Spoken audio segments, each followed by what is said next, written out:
악몽 스트레스 때문에 꾸는 거 아니냐고요? 나쁜 꿈이랑 악몽은 다릅니다. 이 세 가지를 체크해 보시기 바랍니다. 술 마시면 꿈도 안 꾸고 잘 잔다고요? 그게 더 문제입니다.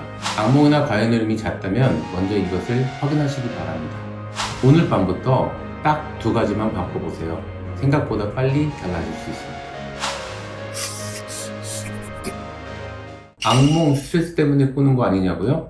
혹시 어젯밤에 쫓기는 꿈, 떨어지는 꿈, 이빨 빠지는 꿈 꾸셨습니까? 깨고 나서 심장이 두근거리고 식은땀까지 났는데 시계 보니까 새벽 3시. 다시 자려고 누웠는데 또 그 무서운 꿈이 꾸어져서 잠이 안 오게 되는 경험 한 번쯤 있지 않으세요? 그런데 이게 일주일에 3-4번 반복된다면 스트레스 때문이겠지라면서 절대로 가볍게 넘기지 마시기 바랍니다. 오늘은 많은 분이 모르는 악몽의 진짜 원인들, 게다가 건강하려고 먹었던 이 영양제가 어떻게 악몽을 꾸게 하는지 수면 클리닉 원장으로 정확하게 짚어드리겠습니다. 나쁜 꿈이랑 악몽은 다릅니다. 이 차이를 모르면 치료 타이밍을 놓치고 맙니다. 나쁜 꿈은 불편하지만 자다가 깨지는 않습니다. 아침에 일어나서 침침한 꿈 꿨네 하고 끝난 수준이죠. 하지만 악몽은 다릅니다. 공포감 때문에 잠에서 깨고 나서도 내용이 생생하게 기억나고 다시 잠들기가 어렵죠. 이 세 가지를 체크해 보시기 바랍니다. 하나, 일주일에 한 번 이상 악몽 때문에 깬다. 둘, 낮에 졸리고 집중이 안 된다. 셋, 한 달 이상 지속되고 있다. 2개 이상 해당이 된다면 오늘 영상 끝까지 꼭 보시기를 바랍니다. 많은 분들이 악몽을 스트레스나 예민한 성격 탓으로 돌리는 경우가 많습니다. 그러나 실제 원인은 훨씬 다양합니다. 제가 진료실에서 자주 봤던 케이스들을 중심으로 말씀드리겠습니다. 자다가 소리치거나 격하게 움직인다면 이건 단순 잠버릇이 아닐 수 있습니다. 수면은 얕은 잠, 깊은 잠, 렘수면이 약 90분 주기로 반복됩니다. 이 렘수면이 불안정하게 된다면 악몽의 강도와 빈도가 늘어날 수 있습니다.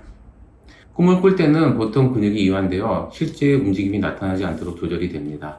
그런데 이 기능이 약해지면 꿈속 행동이 실제로 나타나거나 주먹을 휘두르거나 자리에서 일어나는 등 일이 생기기도 합니다. 이 과정에서 함께 자는 사람이 다치는 경우도 있습니다. 렘수면 행동장애는 일부에서 신경계 질환과 연관되는 경우가 있어서 조기 평가와 진단이 필요합니다. 술 마시면 꿈도 안 꾸고 잘 잔다고요? 그게 더 문제입니다. 알코올은 잠드는 속도를 빠르게 합니다. 그런데 진짜 문제는 그 다음부터입니다. 알코올이 분해되는 새벽 2, 3시부터 억눌렸던 렘수면이 폭발적으로 늘어나게 됩니다. 이걸 렘 리바운드라고 하는데 이때 굉장히 생생하고 강렬한 악몽을 꾸게 됩니다. 술 마시면 꿈을 안 꿔서 푹 자다가 좋다고 하시는 분들, 사실은 꿈을 못 꾼 게 아니라 억압됐다가 새벽에 터지는 겁니다. 한편 수면제는 갑자기 끊으면 반동작용으로 악몽이 심하게 나타날 수 있으므로 절대 혼자 끊지 마시고 의료진과 상담을 통해서 계획하셔야 합니다. 똑같은 꿈이 반복된다면 뇌가 특정 기억을 계속 붙잡고 있는 겁니다. 사고, 폭력, 극심한 스트레스 경험 이후에 같은 꿈이 반복적으로 나타나는 분들이 계시는데요. 일반적인 악몽은 매번 내용이 다릅니다. 근데 외상성 악몽은 마치 녹화된 영상을 다시 보는 것처럼 특정 사건이 거의 그대로 반복됩니다. 불안장애도 마찬가지로 깨어있는 동안 해소되지 않는 불안이 자는 동안 뇌에서 계속 상기되면서 악몽으로 올라오는 것입니다. 이 경우엔 수면만 치료해서는 한계가 있을 수 있습니다.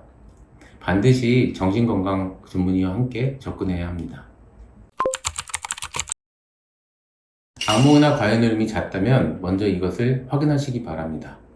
많은 분들이 전혀 연결을 못 하시는데요. 바로 수면무호흡증입니다. 자다가 숨이 막히는 순간 뇌가 각성 신호를 보내는데 그 공포감이 꿈과 결합되면서 짓눌리는 꿈, 숨을 못 쉬는 꿈, 물에 빠지는 꿈 등으로 나타나곤 합니다. 과잉흐름이 심하다고 오시는 분들을 검사해보면 수면무호흡증이 발견되시는 경우가 꽤 있습니다.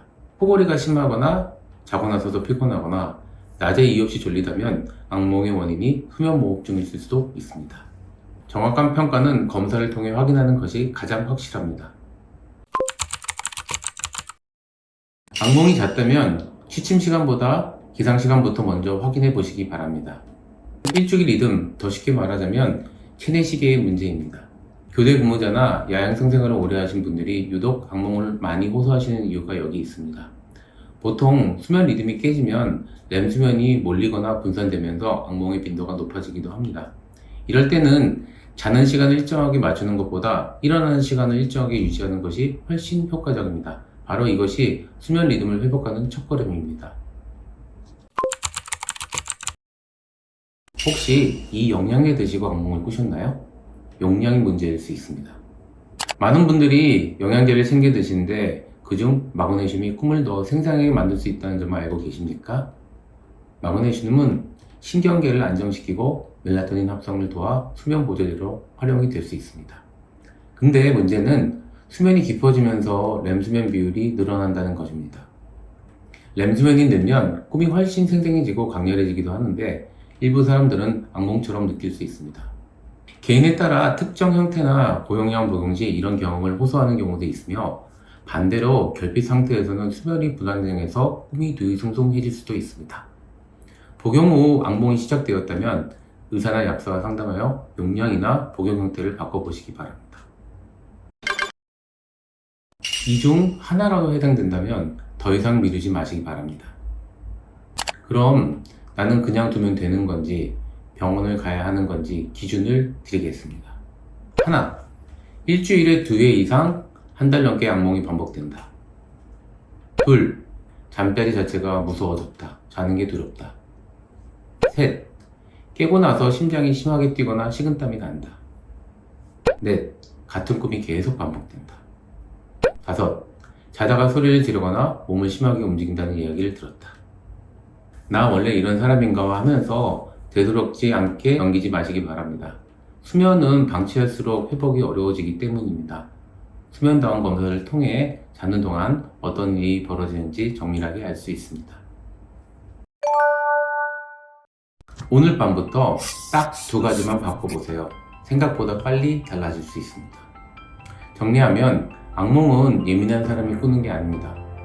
렘수면 이상, 술과 수면제, PTSD나 불안장애, 수면무호흡, 불규칙한 리듬, 그리고 마그네슘 같은 영양제까지 원인은 정말 다양합니다. 집에서 당장 실천해 볼 수 있는 건 딱 2가지입니다. 하나, 일어나는 시간을 매일 일정하게 유지할 것. 둘, 자기 3시간 전부터 음식을 드시지 말 것. 이것만 2주 정도 지켜보시고 나아지지 않는다면 꼭 의료진과 상담해 보시기 바랍니다. 잘 자는 것도 실력입니다. 오늘 밤은 편하게 주무시기 바랍니다.